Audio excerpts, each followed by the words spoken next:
નમસ્કાર મિત્રો, હું છું એડવોકેટ હિમાંશુ મકવાણા.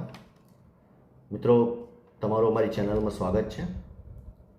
હવે મિત્રો, તમે પોલીસ ફરિયાદ આપી હોય અને પોલીસે તમારી ફરિયાદમાં શું શું તપાસ કરી છે તમારે એ જાણવું તો તમે શું કરશો? તમે એ જાણવા માટે પોલીસ સ્ટેશન જાઓ છો અને પોલીસવાળા તમને જણાવતા નથી કે તમારી ફરિયાદમાં શું શું થયું છે, કે આગળ શું કાર્યવાહી થઈ છે, તે પોલીસ જણાવતી નથી. તો શું કરશો મિત્રો? તો મિત્રો, તમે સૌપ્રથમ તમે તમારા વકીલને મળો.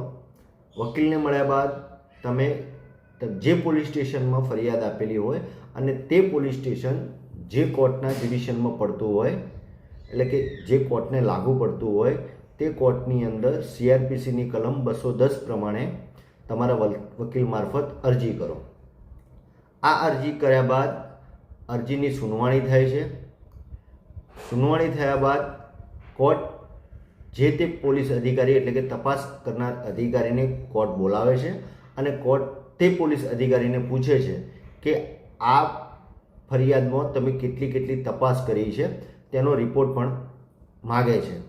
એ રિપોર્ટ કોર્ટમાં જમા થયા બાદ તમે તે રિપોર્ટની સર્ટિફાઈડ નકલ માગી શકો છો અને જાણી શકો છો કે તમારી ફરિયાદમાં કેટલી તપાસ થઈ છે અને કેટલી તપાસ બાકી છે. મિત્રો, વિડીયો ગમે હોય તો લાઈક કરજો, શેર કરજો, કોમેન્ટ કરજો.